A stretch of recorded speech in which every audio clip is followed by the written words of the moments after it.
কোটা আন্দোলনের নেতৃত্বে বিএনপির ভারপ্রাপ্ত চেয়ারম্যান তারেক রহমান এ মন্তব্য করেছেন আওয়ামী লীগের সাধারণ সম্পাদক ওবায়দুল কাদের। আর সময় দেওয়া যাবে না, আর সকলকে উঠে দাঁড়াতে হবে, রুখে দাঁড়াতে হবে। আসসালামু আলাইকুম সম্মানিত দর্শক শ্রোতা, বাংলাদেশে কোটা আন্দোলন হচ্ছে শিক্ষার্থীদের, আপনারা অনেকেই জানেন। মাঠে তারা নেমেছে, এমনভাবে নেমেছে পুলিশও তাদেরকে আটকাতে পারতাছে না। এই সম্পর্কে বিএনপির মহাসচিব মির্জা ফখরুল ইসলাম আলমগীর এবং আওয়ামী লীগের সাধারণ সম্পাদক ওবায়দুল কাদের সহ আওয়ামী লীগের বিশেষ কিছু নেতাকর্মীরা কিছু গুরুত্বপূর্ণ কথা বলেছেন। আপনাদের দেখাতে চলেছি, আপনারা মনোযোগ সহকারে শুনলেই বুঝতে পারবেন। তো বেশি সময় নষ্ট না করে চলুন আমরা মূল ভিডিওতে চলে যাই। আপনারা ভিডিওটি মনোযোগ সহকারে দেখতে থাকুন। কোটা আন্দোলনের নেতৃত্বে বিএনপির ভারপ্রাপ্ত চেয়ারম্যান তারেক রহমান এ মন্তব্য করেছেন আওয়ামী লীগের সাধারণ সম্পাদক ওবায়দুল কাদের। জনদুর্ভোগ সৃষ্টি করলে আন্দোলনকারীদের বিরুদ্ধে কঠোর পদক্ষেপ নেবার হুঁশিয়ারও দিয়েছেন তিনি। স্বরাষ্ট্রমন্ত্রী আসাদুজ্জামান খানও শিক্ষার্থীদের জনদুর্ভোগ সৃষ্টি না করতে সতর্ক করেছেন। এদিকে সরকারি চাকরিতে কোটা বহাল রেখে হাইকোর্টের দেওয়া রায়ের বিরুদ্ধে লিভ টু আপিল বা আপিলের অনুমতি চেয়ে আবেদন করেছে রাষ্ট্রপক্ষ।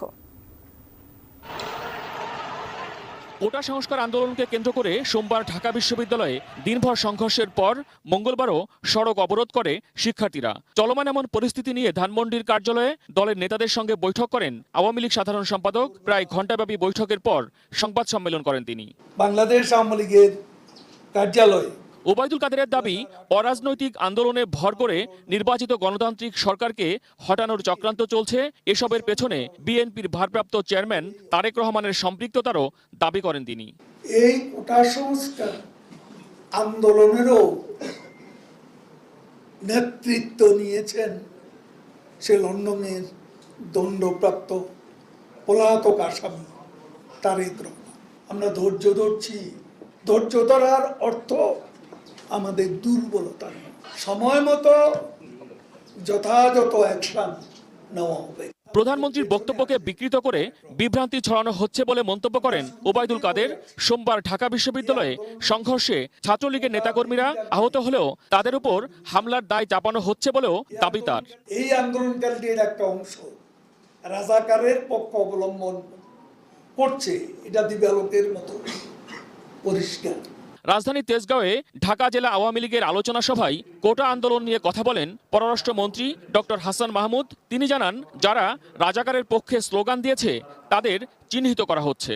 আমরা ভোটের আগে আমরা রাজপথ পাহারা দিয়েছি, আমরা জয়লাভ করেছি বিধায় ঘরে বসে থাকার কোনো কারণ নেই। এখন দেশ পাহারা দিব, আমাদেরকে দেশ পাহারা দিতে হবে। মঙ্গলবার দুপুরে জাতীয় প্রেস ক্লাবে বাংলাদেশ প্রগতিশীল কলামিস্ট ফোরামের সেমিনারে আইনমন্ত্রী আনিসুল হক শিক্ষার্থীদের আদালতে তাদের বক্তব্য তুলে ধরার পরামর্শ দেন। আদালতে যখন একটা জিনিস গেছে, সরকারও অপেক্ষা করে যে আদালত কি বলে, তারপরে সরকারের পদক্ষেপ নেওয়া উচিত। অন্যদিকে চলমান পরিস্থিতি নিয়ে সচিবালয়ে গণমাধ্যমের মুখোমুখি হন স্বরাষ্ট্রমন্ত্রী আসাদুজ্জামান খান। তিনি শিক্ষার্থীদের আন্দোলন অবরোধ প্রত্যাহারের আহ্বান জানান। ধ্বংস করলেই, জনদুর্ভোগ সৃষ্টি করলেই, আমাদের রক্ত ঝরালেই আমাদের আইন শৃঙ্খলা বাহিনী দেশের ইসের স্বার্থে আর সময় দেওয়া যাবে না, আর সকলকে উঠে দাঁড়াতে হবে, রুখে দাঁড়াতে হবে। অন্যায়ের বিরুদ্ধে দাঁড়িয়ে আমাদের অধিকার আমাদেরকে আদায় করবে। আজকে বাংলাদেশের অবস্থা ভয়াবহ রকমের দাঁড়িয়েছে। এখানে আইনের কোনো শাসন নেই, গণতন্ত্র নেই, এখানে মানুষের কোনো ন্যায় বিচার পাওয়ার কোনো অধিকার নেই, এমনকি কথা বলার পর্যন্ত অধিকার নেই। এই সরকার দীর্ঘদিন ধরে অত্যন্ত সুচতুরভাবে গণতন্ত্রকে নির্বাসিত করেছে, মানুষের অধিকারগুলোকে হরণ করেছে এবং ধীরে ধীরে সমস্ত অর্থনীতিকে একটা পরনির্ভরশীল অর্থনীতিতে পরিণত করেছে। আজকে আওয়ামী লীগের সরকার, শেখ হাসিনার সরকার গত একদিনে যে ঘটনাটি ঘটিয়েছে, এটা বাংলাদেশের রাজনীতির ইতিহাসে একটা জঘন্যতম ঘটনা। আমরা আগে কখনো দেখিনি যে হাসপাতালের মধ্যে গিয়ে আপনার এই সরকারি দলের সন্ত্রাসীরা তারা গিয়ে আপনার ছাত্রদেরকে আক্রমণ করবে, এটা আমরা কখনো চিন্তা করতে পারিনি।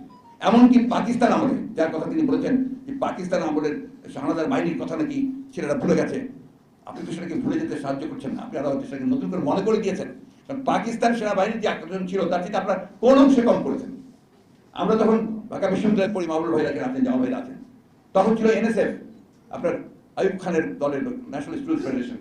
তারা এইভাবে আমাদেরকে আক্রমণ করতো, তারা এইভাবে আমাদের সভা বন্ধ করতো, আমাদের সমস্ত আন্দোলনকে তারা নস্যাৎ করে দেওয়ার জন্য শক্তি প্রয়োগ করতো বিভিন্নভাবে। এই অস্ত্রশস্ত্র নিয়ে। তো সেইখান থেকে আজকে আপনারা এর বাইরে তো যেতে পারেননি। আমরা সেই পাকিস্তানিদের মতো একইভাবে সাধারণ ছাত্রদের যে ন্যায়সঙ্গত দাবি, যে যৌক্তিক দাবি, সেই দাবির আন্দোলনকে নস্যাৎ করে দেওয়ার জন্য আজকে আমরা তাদের উপরে অস্ত্র শস্ত্র হাতে নিয়ে আপনাদের সেই লেলিয়ে দেওয়া বাহিনীকে আপনারা লেলিয়ে দিয়েছেন এবং তারা আজকে তাদের উপরে অত্যাচার নির্যাতন করে, কি ভয়াবহ নির্যাতন, পৈশাচিক নির্যাতন করে তাদেরকে আপনারা আজকে দমন করার চেষ্টা করছেন। আজকে এই গতকালের যে ঘটনা, সেই ঘটনা থেকে বাংলাদেশের মানুষের কাছে তারা যে আহ্বান জানিয়েছেন আমাদের ছাত্ররা, এই আহ্বান আমি মনে করি যে অত্যন্ত সময়োচিত একটি আহ্বান, যৌক্তিক একটা আহ্বান। আমার খুব ভালো লেগেছে এই জন্যে যে আমরা এতদিন ধরে আন্দোলন করছি, আমরা গণতান্ত্রিক আন্দোলন করছি, আমরা এই কথা বারবার করে বলার চেষ্টা করছি যে এই সরকার জনগণের বিরুদ্ধে অবস্থান নিয়েছে। এই সরকার জনগণের যে অধিকারগুলো সেগুলো হরণ করে তারা গণতান্ত্রিক যে পরিবেশটাকে সম্পূর্ণভাবে ধ্বংস করছে।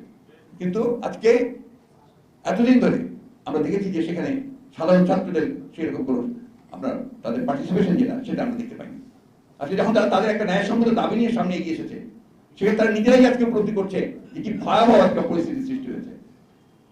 তারা কালকে যে আহ্বান জানিয়েছে, আমি মনে করি সমগ্র দেশের মানুষের এই আহ্বানে সাড়া দেওয়া উচিত এবং সমস্ত রাজনৈতিক দলগুলো এখানে আপনার সাড়া দেওয়া উচিত।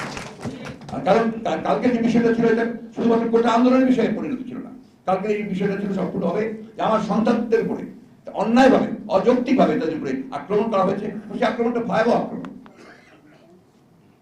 এবং তাতে করে আমাদের সন্তানের আজকে অত্যন্ত আহত হয়েছে, নির্যাতিত হয়েছে।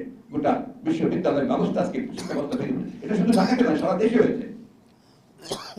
আজকে মুশারফ রহমান সাহেবের এই শতবার্ষিকী পালন অনুষ্ঠানে আমি দীর্ঘ করতে চাই না। আমরা বারবার করে বলে আসছি যে আজকে দেশকে তারা ধ্বংস করে দিয়েছে। আপনারা দেখেছেন আজকে কথাটা উঠে এসছে যে প্রধানমন্ত্রীর একান্ত ব্যক্তিগত পিএ থেকে সহকারী বলা হয়, তার কাছেই 400 কোটি টাকা, তিনি নিজেই বলেছেন, অন্য কারো বলা দরকার হয়, 400 কোটি টাকা সম্পদ তাকে পাওয়া গেছে। এতদিন যে কাজ করলো প্রায় 15-16 বছর ধরে, তিনি এতদিন তো উনি কিছু জানতে পারলেন না। এখন তিনি জানলেন যে তার নিজে বলছেন যে 400 কোটি টাকা সম্পদ নিয়ে গেছে, এবং তাই সে আবার চলেও গেছে। হ্যাঁ, এবং আমি শুনলাম সে চলেও গেছে দেশ।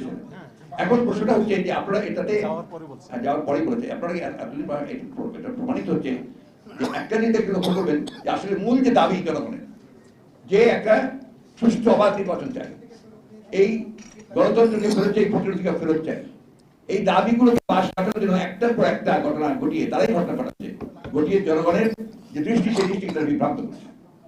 আজকে এই বিষয়টা আমাদের মাথার মধ্যে রেখে আমাদের যে মূল যে জনগণের যে সমস্যা, সেই সমস্যাটা হচ্ছে আমরা একটা সুষ্ঠু জবাবদিহিমূলক একটা সরকার চাই, একটা ব্যবস্থা চাই, যে ব্যবস্থার মধ্যে দিয়ে মানুষের কথা বলার অধিকার থাকবে, যারা ক্ষমতায় থাকবে তাদেরকে জবাবদিহি করা হবে, তার জবাবদিহিমূলক আপনার ব্যবস্থা থাকবে এবং সেখানে জনগণ তাদের কথা বলতে পারবে।